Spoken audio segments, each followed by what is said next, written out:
अस्सलाम वालेकुम नाज़रीन, अंडरग्राउंड न्यूज के साथ मैं मिसबा लतीफ। आइए आपको लिए चलते हैं ब्रेकिंग न्यूज की तरफ। पाकिस्तान मुस्लिम लीग नून के मुतहरिक कारकुन और समाजी शख्सियत नासिर मंजूर भट्ट ने अपनी रहाइश का बड़ियाना सियालकोट में सियासी व समाजी और कारोबारी शख्सियत मलिक मंजूर हुसैन अवान के एजाज में पुरतकल्लुफ दोहराना दिया। मजीद अहवाल जान लेते हैं तहसील रिपोर्टर रिफाक अहमद की इस रिपोर्ट में। बड़ियाना सियालकोट के सियासी घराने से ताल्लुक रखने वाले मुतहरिक रहनुमा पाकिस्तान मुस्लिम लीग नून नासिर मंजूर भट्ट ने सियासी व समाजी और कारोबारी शख्सियत पाकिस्तान मुस्लिम लीग नून सऊदी अरब के मरकजी सदर मलिक मंजूर हुसैन अवान के एजाज में इस्तकबाली और दोहराना दिया।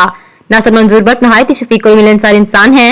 मलिक मंजूर हुसैन अवान और उनके साथी चौधरी नजमुल हसन एडवोकेट बताने व यूरोप के बिजनेसमैन खालिद चौधरी, सियासी व समाजी शख्सियत राना जाहद मलिक अली हुसैन, मलिक शाहद हुसैन का अपने साहबजादे चांद नासिर भट्ट के साथ फूलों की पत्तियां निछावर करके और फूलों के गुलदस्ते पेश करके गर्मजोशी से इस्तकबाल किया और पुरतकल्लुफ दोहराना भी दिया। मलिक मंजूर हुसैन अवान ने अपनी तरफ से और अपने साथ आने वाले साथियों की तरफ से नासिर मंजूर भट्ट और उनकी फैमिली का गर्मजोशी से इस्तकबाल करने और पुरतकल्लुफ दोहराना देने पर शुक्रिया अदा किया। नाज़रीन, आपको लम्हा बा खबर रखने के लिए कोशिश है। मजीद खबर रहने के लिए देखते रहिए अंडरग्राउंड न्यूज।